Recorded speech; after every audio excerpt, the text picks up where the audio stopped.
Hi, this is Patrick, Matt, and Charlie, and we're going to talk about international macroeconomics, starting with the open economy and focusing first on the small open economy.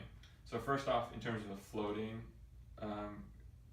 exchange rate system, and if we have a fiscal expansion, this will obviously shift the IS curve to the right, which will in turn raise exchange rates, but leave outcome unchanged. In terms of a monetary expansion, this will shift the LM curve to the right, which will lower exchange rates, and importantly, it will raise income.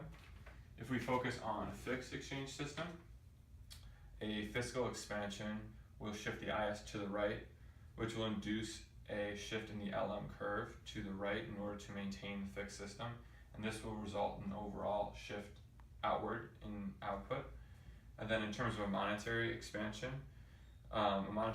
will have to be countered by a monetary contraction in order to maintain the fixed rate system.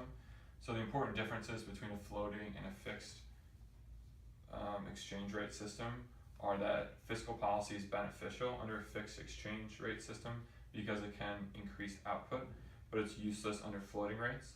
In terms of monetary policy, this can only be used to maintain the fixed rate system, but it can be beneficial in a floating rate system as it will increase output.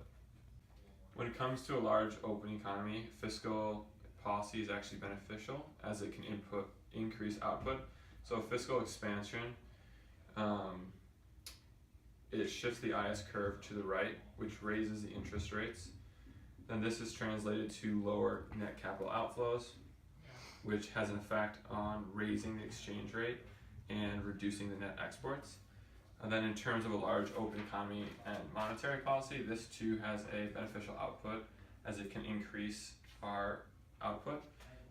So a monetary expansion shifts the LM curve to the right, which in turn lowers interest rate, and then this increases net capital outflow, which lowers the exchange rate and raises net exports.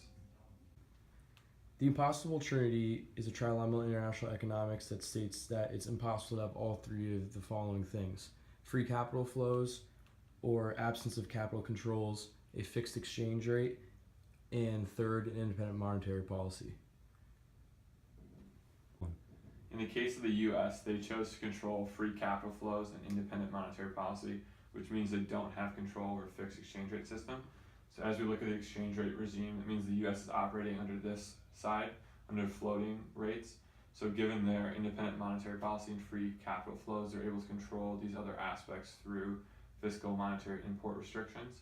So they have control over output through monetary expansion. They can have control over their exchange rate through different measures, and they can have control over their net exports through different changes, all under the floating regime.